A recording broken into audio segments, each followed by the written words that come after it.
उत्तर प्रदेश के बराबर हो। आंदोलन तेज करने पड़ेंगे और भी सख्त आंदोलन करने पड़ेंगे। जैसे हमारे सरपंच हरियाणा के, क्या धोखा नहीं उनके साथ में हुआ? क्या उनका फंड नहीं काटा गया? क्या वे सरपंच बन गए आंदोलन करके?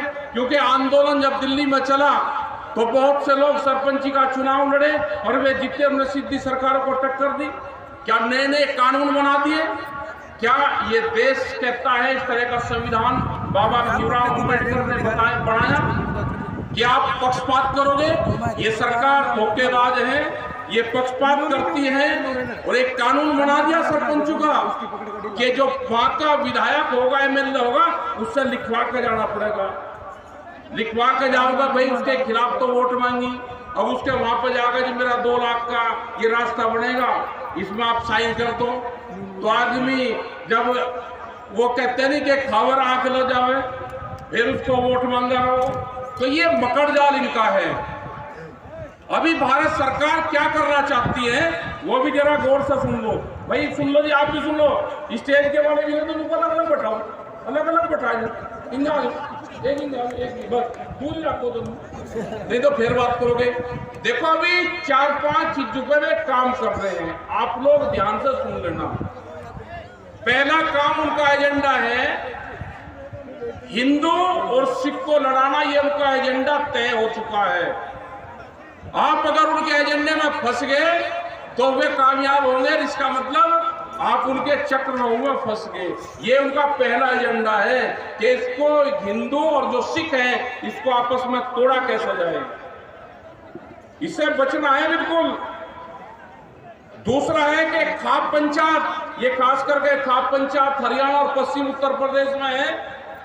खाप पंचायतों को वो पूरा टारगेट बना रहे हैं कि एक खाप पंचायतों को दूसरे खाप पंचायत से कैसे लड़ा जाए, ये उनका एजेंडे में शामिल हो चुका है। तो खाप पंचायत वाले एक दूसरे के खिलाफ जाना ही नहीं, क्योंकि ये बीजेपी का एजेंडा है। तीसरा, वे जातिगत किसान संगठन बनवाएंगे, अलग अलग जाति के अलग अलग किसान संगठन बनवाएंगे, जिस पर वे शुरुआत कर भी रहे हैं। दूसरा, वे बनवाएंगे खापू के अलग अलग संगठन बनवाएंगे।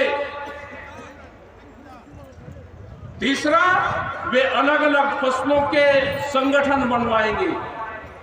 हरियाणा में धान और गेहूं पैदा होता है तो इसके अलग संगठन बनवाएंगे। पंजाब में धान और गेहूं ज्यादा पैदा होता है, कुछ गन्ना, उसके अलग अलग संगठन बनवाएंगे। ये सरकारी किसान संगठन देश में बनेंगे। वे सरकार के खिलाफ कुछ नहीं करेंगे, वे एसकेएम के खिलाफ बोलेंगे। उनसे घबराने की जरूरत नहीं।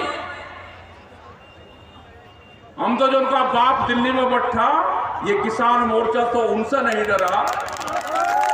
तुम्हारी औकात नहीं है कि ये डर जाएगा, क्योंकि जो वे चाल चलेंगे हम उनको चाल का पहले पता है। हमको पता है उस चाल का, जो वे चाल चलने वाले हैं।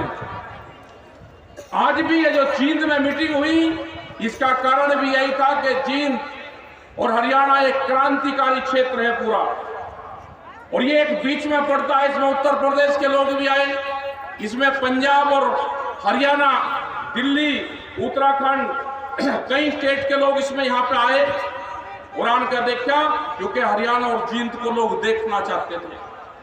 ये वैचारिक क्रांति है, और कोई बीजेपी के लोग ये मत समझे कि हम जहां पर उनकी सरकार है वहीं उन्हीं के खिलाफ है ना। जो भी सरकार है, जिस भी पार्टी की होगी, अगर किसानों के खिलाफ फैसला लेगी तो हम वहीं पे ही जाएंगे। लाठीचार्ज बिहार में हुआ, हमारे पास में एक ही दिन का टाइम था, 17 तारीख। हमने 15 तारीख को एक वीडियो डाली। हमें नहीं पता कि कौन से गांव में लाठीचार्ज हुआ, लेकिन वहां के लोगों ने करीब 10,000 की भीड़ एक ही दिन में इकट्ठा करी, और आज वहां पर ट्रैक्टर मार्च निकल रहे हैं। ये जो ट्रैक्टर क्रांति है, ये जो ट्रैक्टर मार्च है, ये निकल रहे हैं आज पूरे देश में निकल रहे।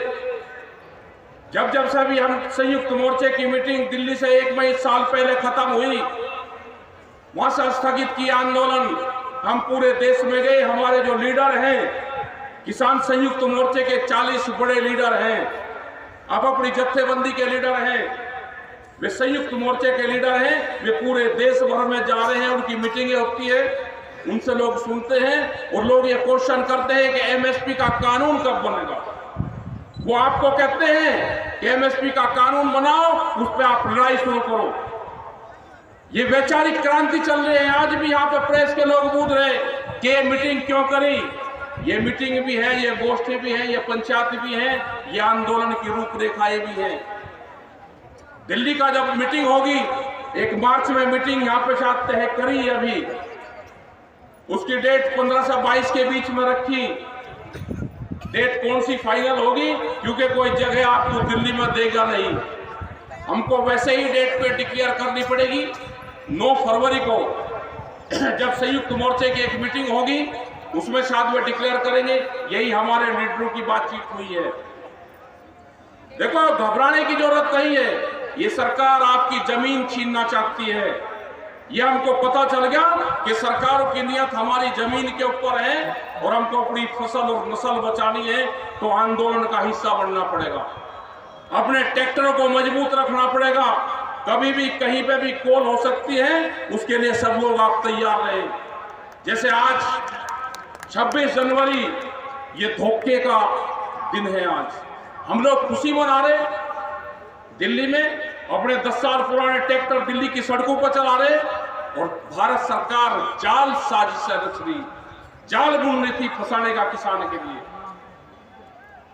27 तारीख, 28 तारीख, 26 तारीख की जो 3 तारीख होगी, 26, 27 और 28 आने वाले टाइम पे, जैसे गुरु गोविंद सिंह के जब बच्चे शहीद हुए तो उनका जो धाड़ा मनाया जाता है वो 1 महीने का होता है। ये किसान आंदोलन का धाड़ा शुरू होगा। हम भी अभी तो 1 दिन रहेंगे वहां पे, 2 दिन चलेगा, 28 तारीख से आंदोलन चलेगा हमारा भी। हम भी झोपड़ी में रहेंगे, जैसे दिल्ली में किसान आंदोलन में रहे, ऐसे ही हम 28 तारीख से अपने एक जिले की समस्याओं को लेकर रहेंगे। लेकिन आने वाले टाइम पे संयुक्त मोर्चे से हम अपील करेंगे कि 26 तारीख ट्रैक्टर मार्च निकालने के बाद में 26 तारीख को रात को ही हम अपने डेरे और झोपड़ियां जमावे, 27 में रहे, 28 में रहे, और 29 तारीख को आप अपने जिले में, वो अपने गांव में पंचायत कर उसका फिर समापन करें। ये 4 दिन का आंदोलन का धाड़ा जरूर बनना चाहिए। ये याद रहेगा हमारी आने वाली पीढ़ियों को भी।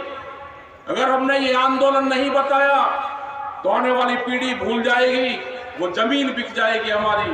और अगर हमारे ये ट्रैक्टर परेड हमारी चलती रहेगी 26 तारीख में, क्योंकि झंडा फहराते हैं हम 9 बजे तक, और 10 और 11 बजे के बाद में ये ट्रैक्टर दिवस भी है। हमारा ट्रैक्टर 26 जनवरी को चलता रहेगा, तो ये आंदोलन भी याद रहेगा और किसान को ट्रैक्टर क्रांति भी याद रहेगी।